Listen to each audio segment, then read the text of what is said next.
email, CRM, sales and marketing automation. Oh my. All any small business owner wants is to get and keep more of the right customers without spamming or mass marketing. But what's a small business owner to do when the sales and marketing landscape is rife with platforms all promoting more, better sales and all looking like they kind of do the same thing? I'm Ivana Taylor. I'm the publisher of DIY Marketers and the host of Bizapalooza Chat. And today, we're going to make sense of the world of sales and marketing automation.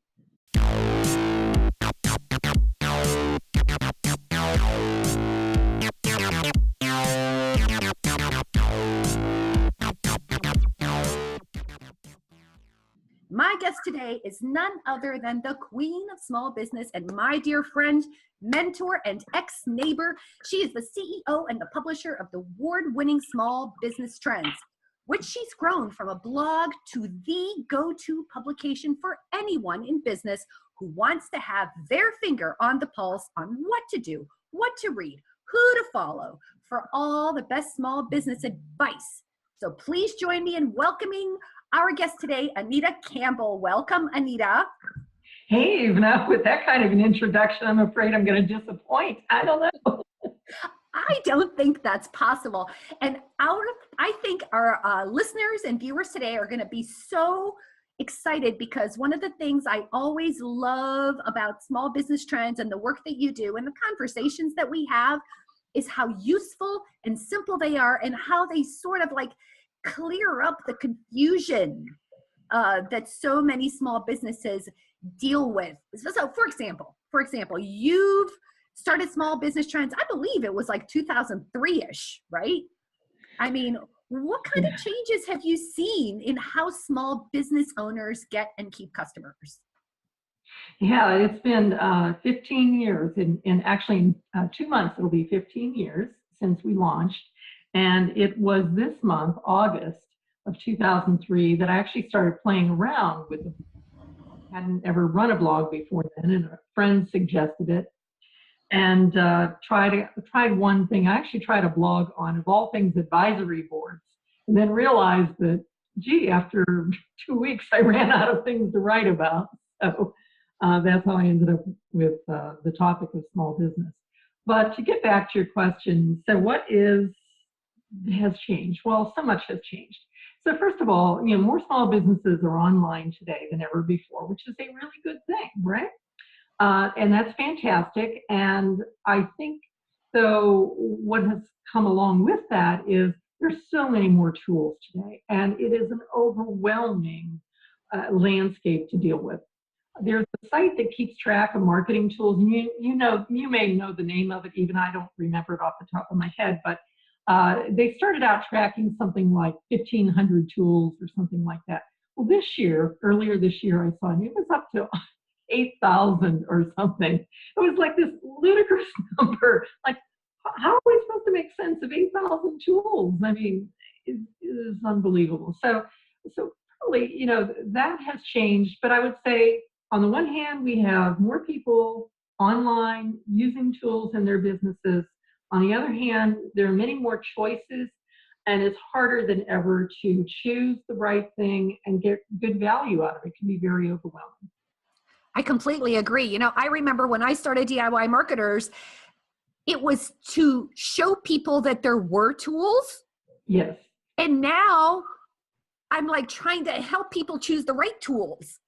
Exactly. That's exactly right. It's a totally different thing. It's not like, hey, there's a tool out there. It's like, of course there's a tool. Which one? Exactly. It's just so overwhelming. And, I guess, do you think that sales and marketing automation tools, do you think they make getting and keeping customers easier or harder? What are your thoughts? So I think the answer to that question is sales and marketing tools can make things a lot easier if it's the right tool. So if you pick the one that is right for your needs, you have to choose wisely. But more importantly than that, it's about actually setting it up and implementing it. And to me, this is where the rubber meets the road on your success of it or not, whether you're able to implement it. And sometimes that means convincing your team that it's a good thing and not just one more thing piled on the plate that they have to learn and do, which is, you know, I mean, I can just see eyes glazing over when I suggest we do a new tool. It's like, oh no, not another thing I have to learn, and so on. And I think what this means when it comes to vendors is the vendors who are going to stand out in the future are the ones that get it when it comes to the ease of, first of all, they're going to have really clear message of who we're good for. Our tool is best for businesses that have A, B, and C and are in, you know, this situation, number 1, number 2, number 3, and don't try to be everything to all people. So that'll be the first thing. But probably more than anything is going to be the ease of implementation. And you know yourself that there is a wide variety out there. You've got tools that are very hard to implement, that require hours and hours of, you know, configuration and setup time and, you know, manually entering information and this and that. And then you have tools that the better tools today have what's called a low cognitive load. And so that's a really wild term, right? All that means is they don't require as much thinking to get going with them. They do things automatically. They pull in information from outside that might already be existing or from other applications, and they do it technologically, so you don't have to sit there and like enter this stuff or somebody on your team manually entering. But they also, the way the screens are configured, for example, like, you know, let me ask you a question even. Have you ever gone to a tool and it just feels really hard because it feels like the screens are overwhelming, or they're asking you to, like, you know, to start with the universe, you know, and like, let's help us assemble the universe here, instead of making things easy and perhaps giving you like multiple choice or, you know, things that are already partially filled out. I mean, you've got to have had that situation. Absolutely. And, you know, and I have to believe, I guess, you know, talking about vendors and what vendors need to know, what these platform developers should keep in mind if they want a small business customer, is that oftentimes small business people, and I'm actually speaking for myself, I get so excited when I read some of these descriptions. However, I may not have thought through my entire process, and then I get stuck in the tool. So like you said, it feels overwhelming. I can't find what I'm looking for, and I get stuck. And then I get an email from them that says, hey, I saw that you quit your setup. How come? I know. Yeah, and you know, and I think too with small business that vendors have to get better at explaining the business case, not just for their product overall, but individual features and why you should use them and how you use them in your business. Because it's all great to have, you know, whiz bang number 1 and whiz bang number 2 over here. It sounds great. How do I use it? What do I use it for? You know, they don't necessarily stop to think that in a small business, you probably don't have marketing professionals working for you who don't come to this with a lot of information. You're dealing with generalists, you know, and if not the business owner, at least their team are generalists, and they don't know these things. They don't know what like lead scoring is. That's one of my favorites. It took me forever to learn what lead scoring is. Okay, well, how many years have I been doing this, right? It's because we're not marketing professionals. Now, I sort of got the concept, lead scoring, but I don't like, well, how would you use it? Why would I use it? What does it do for me? Exactly. And some helpful strategies on how to score leads, right? Nobody tells you how to do that, right? Yeah. You know, so let's take a moment. That's such great input for folks, you know, for the vendors out there and for small business owners to think about making good choices. Now let's talk about the small business owners in particular. I'm going to get the ball started by jumping on something that you and I were talking about, like how do you go about choosing a tool, and sales and marketing tool in particular. And I've got to say this, and it was actually Dustin Luther who brought this up to me. And then as time went on, I really got clear about it. So Dustin said, it's real important for businesses to understand, are you in a quote unquote referral business? And I'm actually going to use the word direct sales business. Like, where do your customers come from? You got to know what that is. Are they coming from a sales team into a retail location? Are they coming from a more face-to-face type of thing? Or are you a lead generating business? People find you online, they opt into something, and you build those leads that way. I'm going to say that is the first thing you need to be thinking about, that a lot of people, I don't think, they get excited about the features of the tool, but they don't think about, where do my customers come from? Because that's going to be a big difference. Why don't you take off on that one? Yeah, so I totally understand that. I think Luther and Dustin, excuse me, and you were directly on point with that, because you would use different tools differently, and your choice of tools would differ. You would want, if you depend on generating leads online, for example, you're going to choose a tool that's very sophisticated when it comes to lead generation, has heavy email automation configuration, is going to enable you to create landing pages and track what goes on with your landing pages very easily.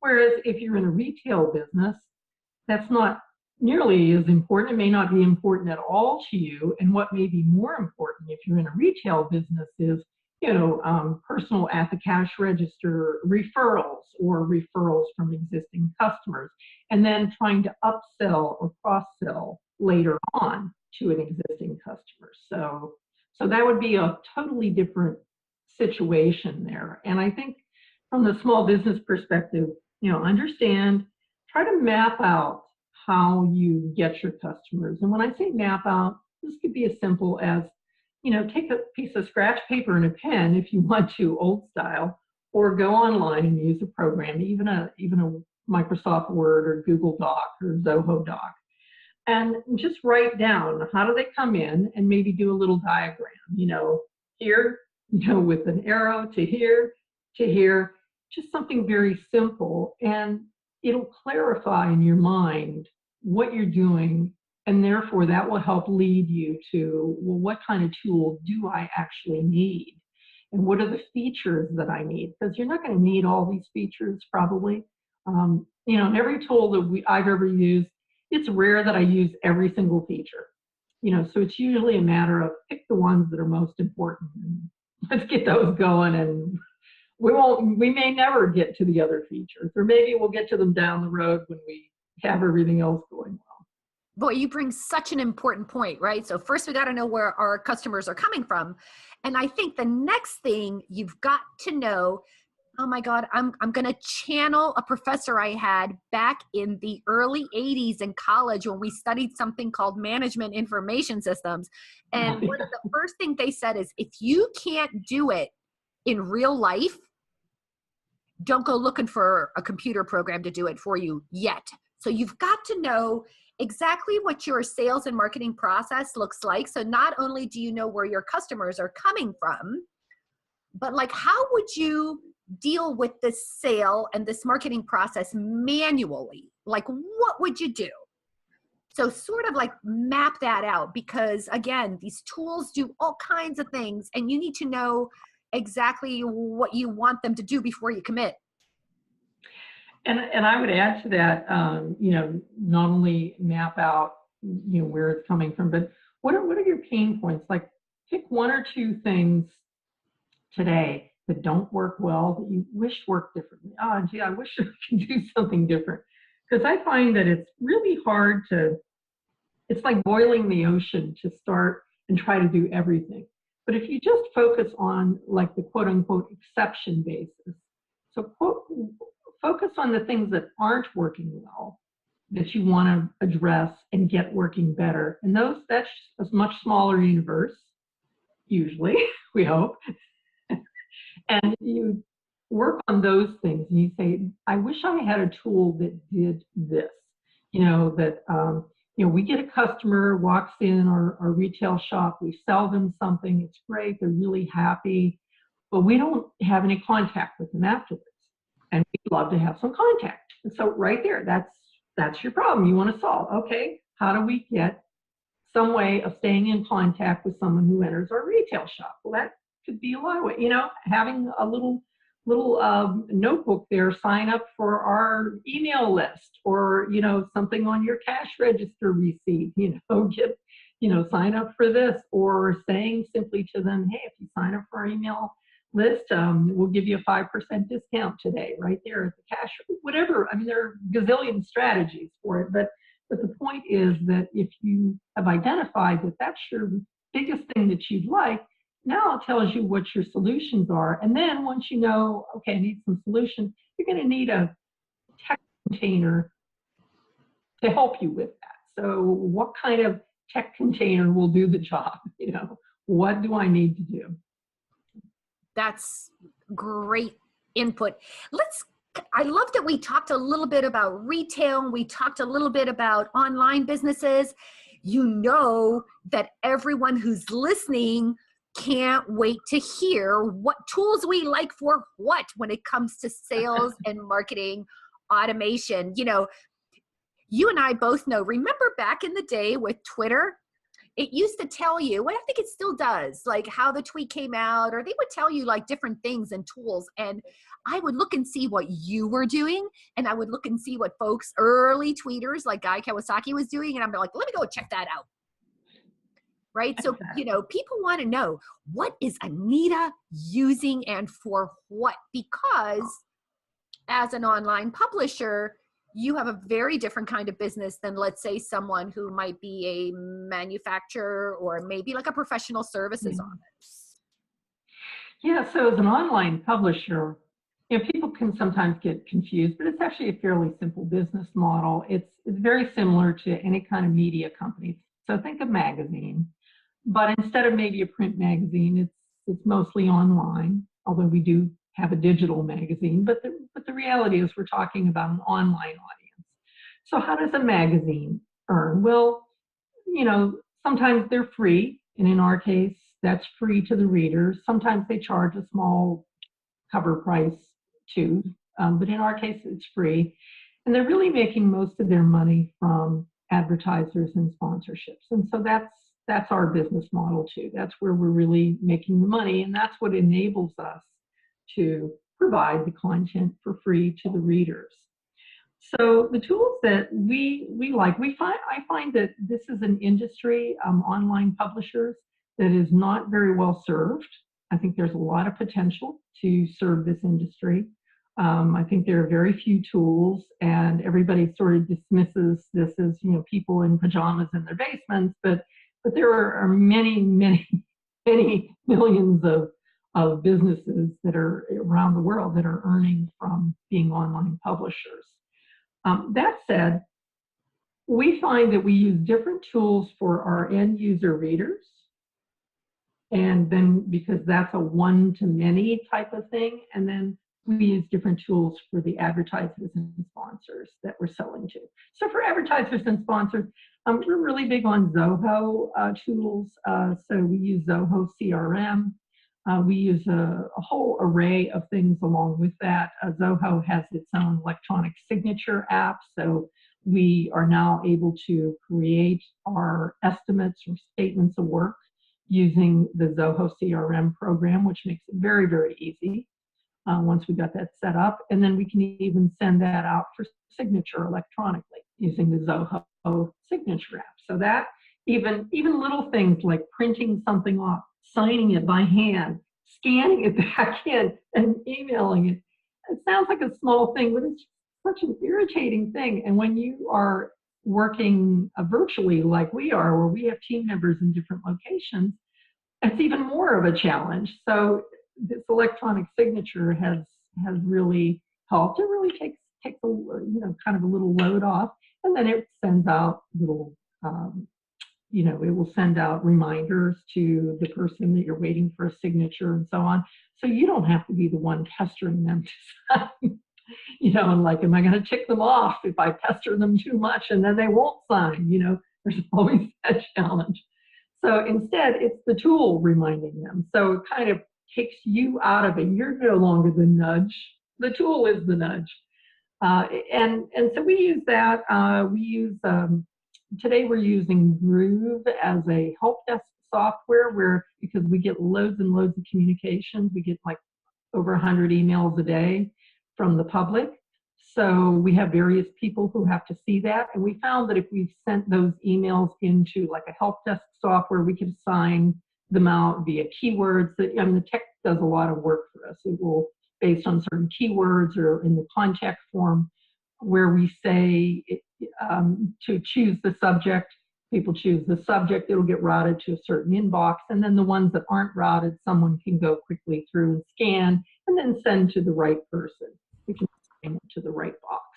But we're looking at actually moving to Zoho has a desk app, and they've made some changes recently on that. For meetings, we use Zoom, like we're using today. We like that. You know, for our email newsletters, we use Infusionsoft, and that goes out to, you know, 40,000 people on various lists. So, you know, we needed, you know, a really hefty email program for that. And so that's been really good. You know, we use Google Docs. We use a lot of Zoho products of various kinds. We use Zoho Sales IQ for live chat, just for our little advertise center in the website, just for advertisers, so we can connect with them.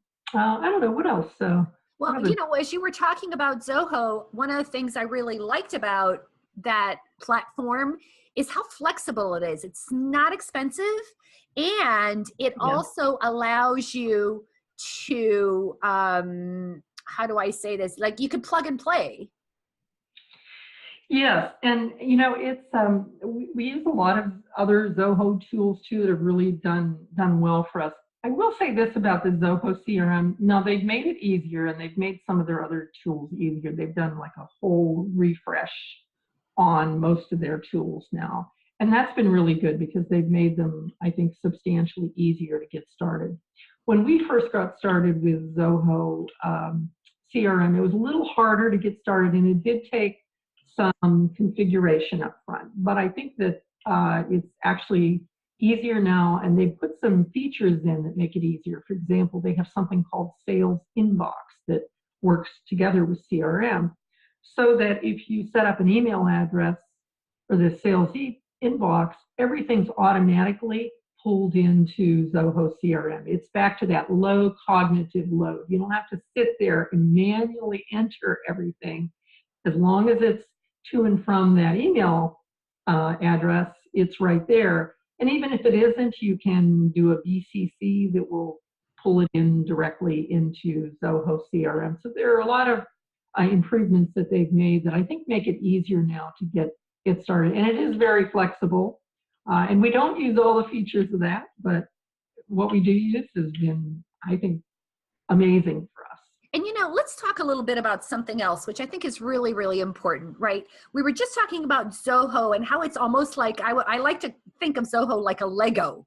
It's got bunches of little pieces. You know, there's a platform, and you can put all your little pieces and parts together based on how you want to use it, right? And I think you do this and I do this, but not every business should do this. I happen to have a system like that as well. I use one thing for this and another thing for that, and somehow it's all put together, and I know how to run it, and I like that. You know, I'm a little tech geek, but a lot of business owners are not. So I think it's important. How do you make a decision? How do you think it's good to make a decision on whether to invest and pay maybe a little value add dollar to get things that are integrated? Let me just give you an example.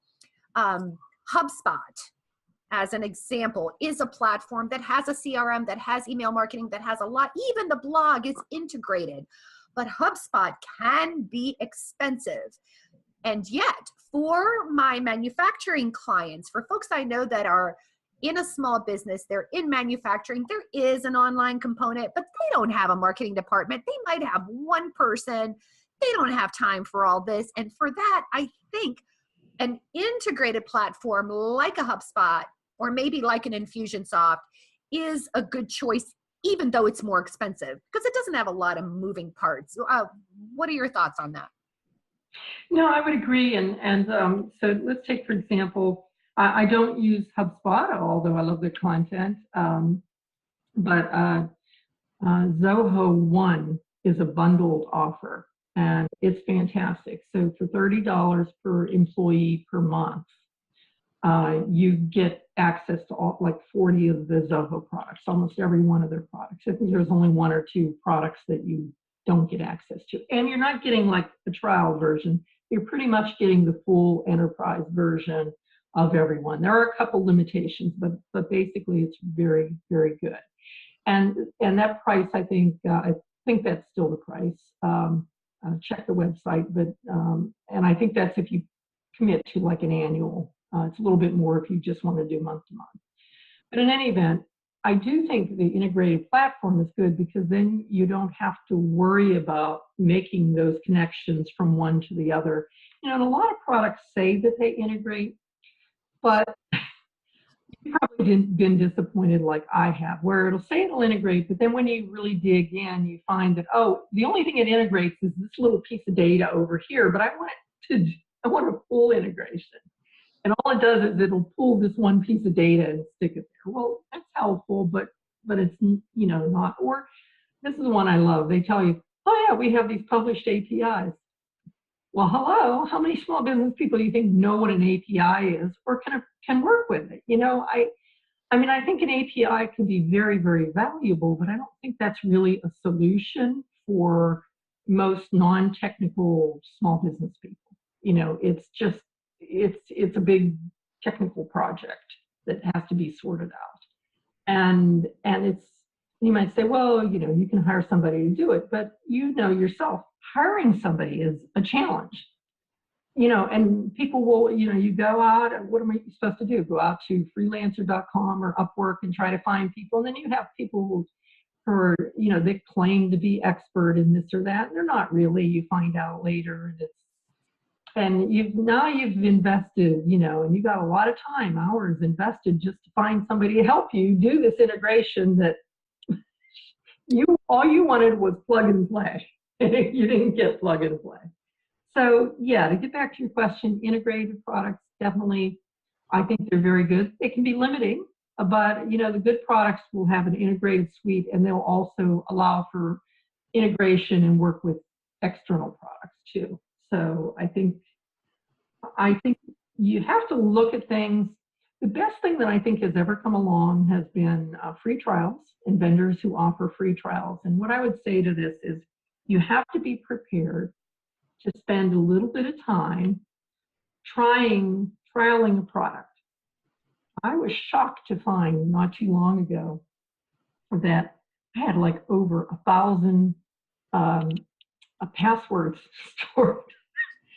And the reason that I had, it's not that I'm using 1,000 programs or things, it's that I try so many things. I try them, I get a password, and then I find, well, it really doesn't meet my needs. So I have all these passwords out there that are, you know, not useful for anything. And so I was actually planning one of these days to just go through and, you know, just delete all these things and so on that I don't really need. But it drove home the point that you do have to do trials, I think. Spend just enough time to get a feel for it. Does it feel like it's going to be easy? Does it feel really hard? Does it feel like I can do what I need to do with this? And a lot of times you can rule out certain products, or you can say, this looks really pretty interesting. I want to spend more time with it. Absolutely. I think you want to, there are the couple tools that I really like to use, especially ones that are a little bit more difficult. One of the tools that is a huge time saver and that I like a tremendous amount, even though I'm not even, you know, scratching the surface of it, is CoSchedule. I love CoSchedule. It integrates with my blog and it allows me to program. But I did exactly that. What chews up time? Putting up a blog post, inserting the images, and then writing tons and tons of social promotions that go with each one. That takes up a lot of time. Yeah. CoSchedule allows me to create campaigns. So let's say this is for a new blog post. This is for a Bizapalooza chat. This one is for old blog posts that I want to promote again. And then you can write all that down, and it's just you click a button, fill out some forms, and click another button, and off it goes. Now, that is a tool that I use day in and day out, but there is so much more that the platform does. You know that about once a week, I go into their resource site. The whole point I'm telling you about this is that I really encourage folks to also consider that the platform, no matter how pretty or easy it is to use or whatever, check out their help. Use the customer service, use the customer support, ask them a question, look and see if they have video tutorials, and articles that support how to do things. Because, well, we all know what small business owners do, right? Some days in the evening, you're like, oh, I think I'm gonna look at this tutorial. Right? And there may not be customer service, or like on a Saturday morning, that's my favorite thing to do. I'm like, oh, I think I'm going to learn how to do something today. You don't have any time any other time, so, and no, I totally agree with that. And I do think that the help like that, videos are very good, and short videos. So take vendors should take a very limited little task and give you a 1.5 minute video on how to do that one task or something like that, and then have multiple videos like that, so it's clearly labeled, so you can go down through and pick whichever one you want. And I make huge use of the help files of most applications that we use, and I really, really value vendors who do good help files. Well, Anita, let's wrap this up. What have we not said that small business owners need to know about choosing a sales and marketing automation platform? So, I think that look on automation. Some people think about automation as, well, it's cold and impersonal, but I actually think, well done, it can be just the opposite. It's cold and impersonal if you never talk with people, or you only talk with them when you want, to sell them something. It's much more personal if you can send them a communication and send it at the right time, tailored to what their interests are, relevant to them. So think about automation as helping you do that. And then if you have the right mix between automation and personal, it can really make you seem like you're much more interested in the client. And if I look at our business and say, well, what do I wish we could do better? I wish we could, and we're always working on this, but I wish we could work on our automation a little bit more to stay in touch a little bit more and be a little more proactive. Even as I tell my team, even sending out a PDF of a report or something, even if it's automated, I think the client likes that, because that's better than not hearing from the client or having them say, hey, what's going on, And I get that we have a dashboard we've set up that clients can go to, but sometimes they forget and so on. So you give them multiple ways to hear from you. And automation really can help you, but you do have to sit down, you have to think it through and understand, when do I want them to hear from me? What would be best? And then go figure out how to make the tool do that for you. Well, I can't think of saying that any better. Thank you again, Anita, for being here with us on Bizapalooza Chat and sort of helping us make sense of the whole world of sales and marketing automation. Thanks, Eva. This has been great. A lot of fun chatting with you.